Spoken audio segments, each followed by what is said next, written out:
Welcome to my YouTube channel authentic study centre. আমরা প্রত্যেকে জানি সামনে ওয়েস্ট বেঙ্গল পুলিশ বা কলকাতা পুলিশ কনস্টেবলের রিক্রুটমেন্ট এক্সামিনেশন আছে। সেখানে 85টা কোশ্চেন থাকবে, তার মধ্যে 25টা ম্যাথ। কিভাবে কুইক শর্টকাট পদ্ধতিতে 25টা ম্যাথ করতে হবে, কারণ টাইম তো খুব কম, 1 ঘন্টা টাইম।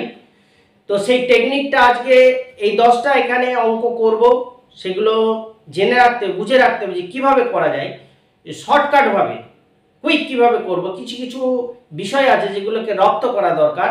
চলো সেই রকমই 10টা অঙ্ক আজকে আলোচনা করি। এই যে অঙ্কটা 90 এর 40%, 90 থেকে বিয়োগ করলে কত হয়? 36, 54, 50, 60।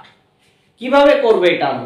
আমরা তো জানি যে শতাংশ বের করার নিয়ম কি, যে 90 এর 40% কিভাবে করি, যে 90 গুণ 40/100 কাটাকাটি করে এই 0 এই 0 এই 0 এই 0 4 9 36।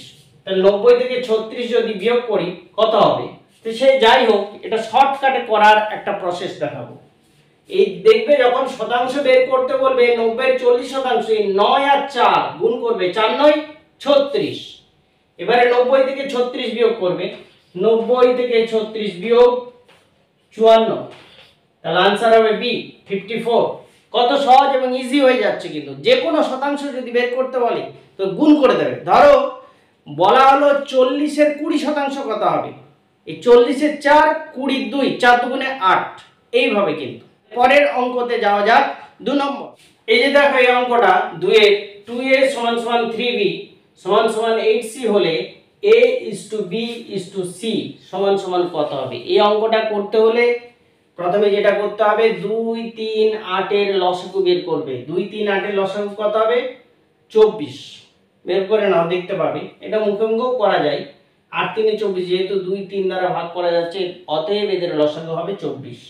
এই যে 24 যেটা পেয়েছো, 24 লসাগু 2 দ্বারা ভাগ করবে, 2 বার 24, তারপর উত্তরের দিকে খুঁজবে। এই যে দেখো 12 আছে, এটা কিন্তু आंसर হবে। তো 3 দ্বারা ভাগ করবে, 3 8 24, এখানেও আছে 8। 8 দ্বারা ভাগ করবে, 8 3 24, তাহলে 12:8:3 কমপ্লিট। ওকে, খুব কুইক এবং চটজলদি হয়ে যাচ্ছে, তাই তো? এই যে 3 এর অঙ্কটা, 2600 টাকা দুটি ব্যাংকে এমন ভাবে রাখা হলো যাতে প্রথম ভাগের 10% সরল সুদের হারে 5 বছর এবং দ্বিতীয় ভাগে 9% সরল সুদের হারে 6 বছর রাখায় উভয় ক্ষেত্রে সুদ সমান হয়। সুদ কিন্তু সমান। তাহলে কোন ভাগে কত টাকা রাখা হয়? এ 13,000 এবং 13,000 টাকা, বি 13,500 এবং 12,500 টাকা, সি 13,800 এবং 12,200 টাকা, ডি 14,000 এবং 12,000 টাকা।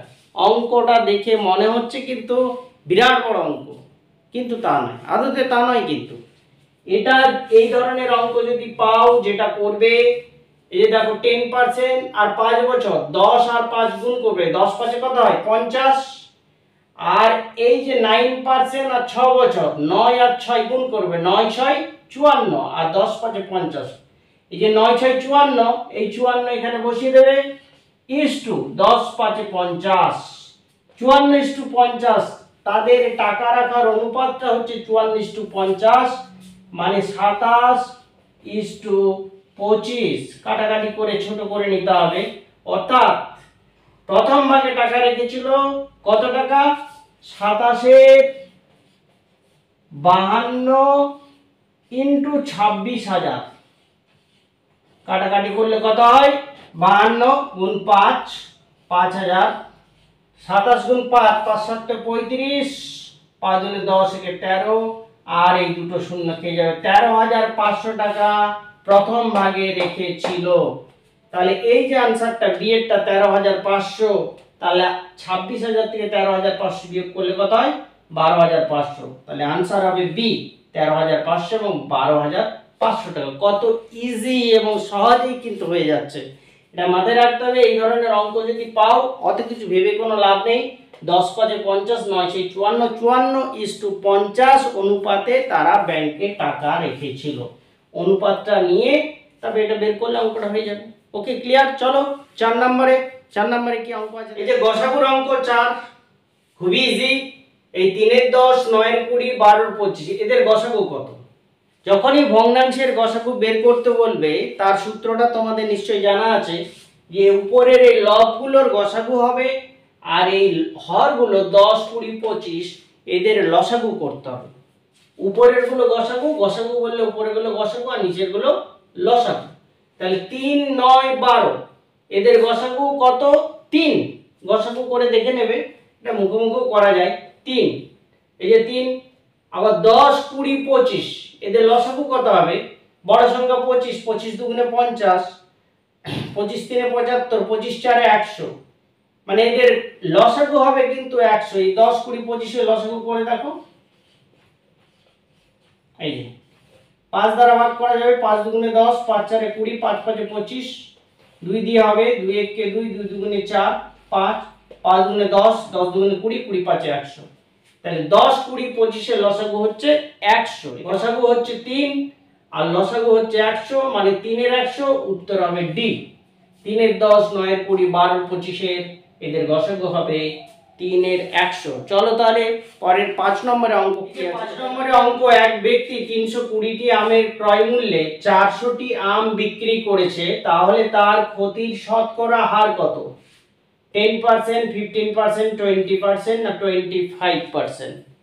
এগুলো যখন করবে দেখো, এখানে কিন্তু দ্রব্য বিক্রি করছে, অর্থাৎ বিক্রয় মূল্য যেটা হচ্ছে এই যে 400টা বিক্রি করছে, তো 400টি, কিন্তু 320টি আমের ক্রয় মূল্যে, তার মানে 400তে 80টি লস হচ্ছে বা ক্ষতি হচ্ছে। কখনই 320টিতে 80 নয় কিন্তু। তাহলে 400তে যদি 80টি লস হয়, তাহলে 80 ডিভাইডেড বাই 400, তার শতকরা বের করতে গেলে 100 দিয়ে গুণ করে দিলাম।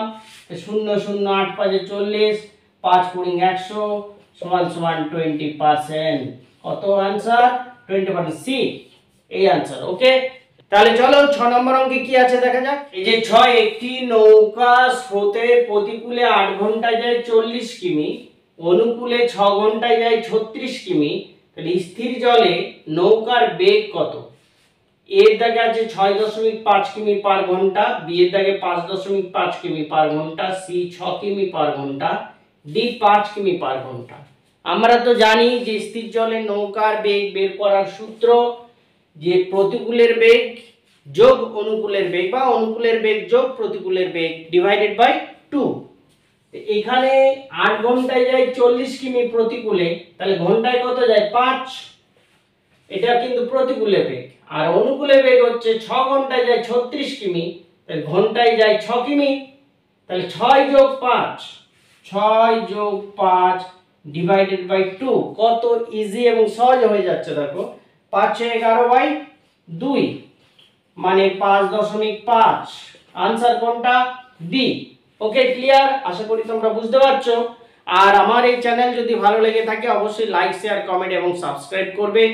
আরো কিভাবে উন্নত করা যায় সে কথাও তোমরা বলবে, যদি ভুল থাকে সেটাও বলবে। তাহলে যাওয়া যাক পরবর্তী অঙ্ক। 7 নম্বর অঙ্ক কি আছে দেখা যাক। এই যে 7 অঙ্কটা, পর পর 2 বার 10% ও 20% ছাড়ে মোটের উপর শতকরা হার কত? এ 30%, বি 15%, সি 18%, ডি 12%। অর্থাৎ এটা বলতে চাইছে যে প্রথমে 10% ছেড়েছে, ছাড়ার পর আবার 20% ছেড়েছে। তাহলে এই যে দুবার ধাপে ধাপে ছাড়লো, এটা মোটের উপর শতকরা কত শতাংশ ছাড় হলো, এই চারটার মধ্যে একটা आंसर হবে। কি করবে? মনে করবে যে ওটা 100 ছিল, 100 দিয়ে গুণ করবে। 10% ছাড় মানে কি? 90 হবে, তাই 90 বাই 100। আবার 20% ছাড় মানে এবার গুণ দিয়ে 80 বাই 100 করবে। এই 100 100 কাটবে আর এই দুটো শূন্য শূন্য কেটে যাবে। 8 9 72 হয়ে যাবে সংখ্যাটা যদি এই দুইবার ছাড় দেয়। তাহলে 100টা যদি 72 হয় তাহলে কতটা কমলো? 100 থেকে 72 বিয়োগ 28%। आंसर হবে সি 28। যাই হোক, আশা করি তোমরা বুঝতে পারছো। পরবর্তী যে অঙ্ক 8 নম্বর, সেটা কি আছে দেখা যাক। যে 8 এর একটি সংখ্যাকে 899 দ্বারা ভাগ করলে 63 ভাগশেষ থাকে। যদি সংখ্যাটিকে 29 দ্বারা ভাগ করা হতো তাহলে ভাগশেষ কত থাকতো?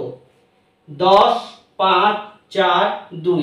এই ধরনের অঙ্ক পেলে যেটা করবে যে ভাগশেষ যেটা থাকার কথা, এই যে দেখো 63 ভাগশেষ থাকতো, যদি 29 দ্বারা ভাগ করা হতো, এই 63টাকে 29 দিয়ে ভাগ করবে, 29 দ্বারা 63টাকে ভাগ করবে, 29 দুগুণে কত হয় 58, বিয়োগ করবে, বিয়োগফলটাই আনসার 5, এই 5 ভাগশেষ থাকতো। আনসার কোনটা? বি। কত কুইক এবং চটজলদি হয়ে যাচ্ছে, বুঝতে পারছো? ফলে এইগুলো টেকনিক কিন্তু শিখে রাখতে হবে। কিছু কিছু অঙ্ক আছে কমন আসে, যেগুলো জানতে হবে এবং বুঝতে হবে, তাহলে কুইক হবে, 1 ঘন্টা টাইমটা অনেকটা বেঁচে যাবে। যাই হোক, চলো 9 অঙ্কটা করি আজ আমরা। এই যে অঙ্ক, পরপর সংখ্যার বর্গের যোগফল, যে 9টা 11 square plus 12 square plus 13 square, এই এখান থেকে শুরু করে প্লাস 20 স্কয়ার, মানে 11 থেকে 20 স্কয়ার, এদের বর্গ আর কি, এদের যোগফল কত হবে? आंसर আছে এ এর দাগে 23 25, বি এর 27 65, সি 24 85, ডি হচ্ছে 2600। কোনটা হবে? আমরা জানি যে পরপর সংখ্যার বর্গের যোগফলের সূত্র কি? n * n + 1 * 2n + 1 / 6। কিন্তু এত কঠিন সূত্রে যাব না, আমরা একটা জিনিস মনে রাখবো, এটা 1 স্কয়ার + 2 স্কয়ার + 3 স্কয়ার থেকে শুরু হয় সেই সূত্র, কিন্তু এটা এখানে আছে 11 square plus 12 square plus 13 square.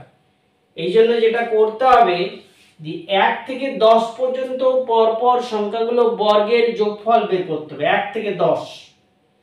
সূত্রটা কি করবে? 10 তো লাস্টে, এই 10 লিখবে, 10 এর পরের সংখ্যা কত? 11 লিখবে, গুণ 11, আবার গুণ চিহ্ন দেবে, 10 11 যোগ করে 21 / 6 করবে, দেখবে কত হয়? 1 থেকে 10 পর্যন্ত সংখ্যাগুলো যোগফল কিন্তু এইটা হবে। আর একটা হচ্ছে 1 থেকে 20 পর্যন্ত সংখ্যাগুলো যোগফল বের করতে হবে, তার আগে এটা কাটাকাটি করে ছোট করে নিই।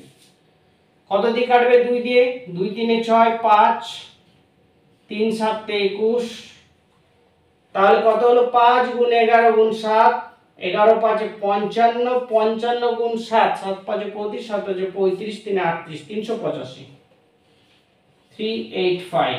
এবারে যেটা বের করতে হবে, 1 থেকে 20 পর্যন্ত দিয়ে বিয়োগ করতে হবে। 1 থেকে 20 পর্যন্ত সংখ্যা, এই সংখ্যাগুলোর বর্গের যোগফল কত হবে?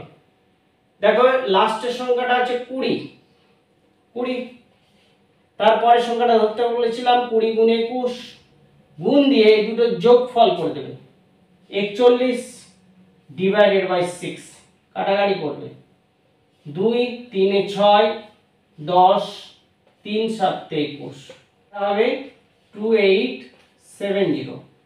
তাহলে 1 থেকে 20 পর্যন্ত সংখ্যাগুলো বর্গের যোগফল হচ্ছে 2870, আর 1 থেকে 10 পর্যন্ত সংখ্যাগুলোর বর্গের যোগফল হচ্ছে 385।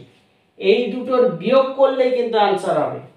বিয়োগ করব, 2870 385, নিচে লিখলাম 5, ঠিক 9 8, 3 কে 4, 2 2485, সি 2485।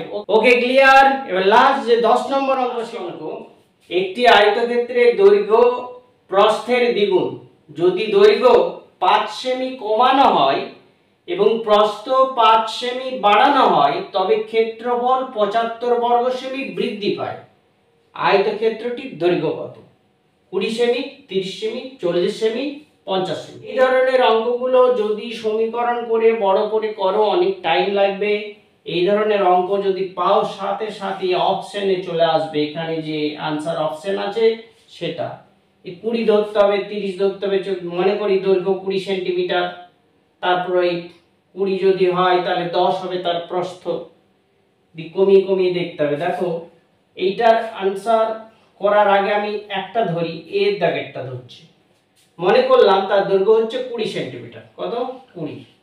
এখানে প্রশ্ন অনুযায়ী যেহেতু বলেছে দৈর্ঘ্যটা প্রস্থের দ্বিগুণ, তাহলে অর্ধেক হবে, প্রস্থ হবে 10, তাহলে ক্ষেত্রফল কত? 200, 20 10 200 গুণ।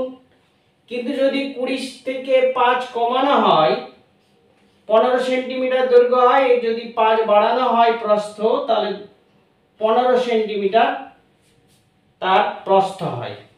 তাহলে 15 15 225। এখানে প্রশ্ন অনুযায়ী 75 বর্গ সেন্টিমিটার বৃদ্ধি পাবে, এখানে ছিল 200, হলো 225, মাত্র কিন্তু 25 বর্গ সেন্টিমিটার বৃদ্ধি পেয়েছে, ফলে এটা হবে না। এই 40টা দেখি, দেখো ধরো দৈর্ঘ্য 40, তাহলে প্রস্থ তো তার অর্ধেক হবে 20, তাহলে 40 গুণ 20 কত হয়? 4 দুগুণে 8, 800। কিন্তু যদি 5 সেন্টিমিটার দৈর্ঘ্য কমানো হয় 35, আর প্রস্থ 5 সেন্টিমিটার বাড়ানো হয় মানে 25, 35 গুণ 25, তাহলে কত হয়? 35 গুণ 25 875। তাহলে দেখো বৃদ্ধি পেল কত? 75 বর্গ সেন্টিমিটার। এই অপশনটা যদি ধরি তাহলে এই প্রশ্নের সাথে মিলে যাচ্ছে, অতএব এর আনসার হবে 40 সেন্টিমিটার।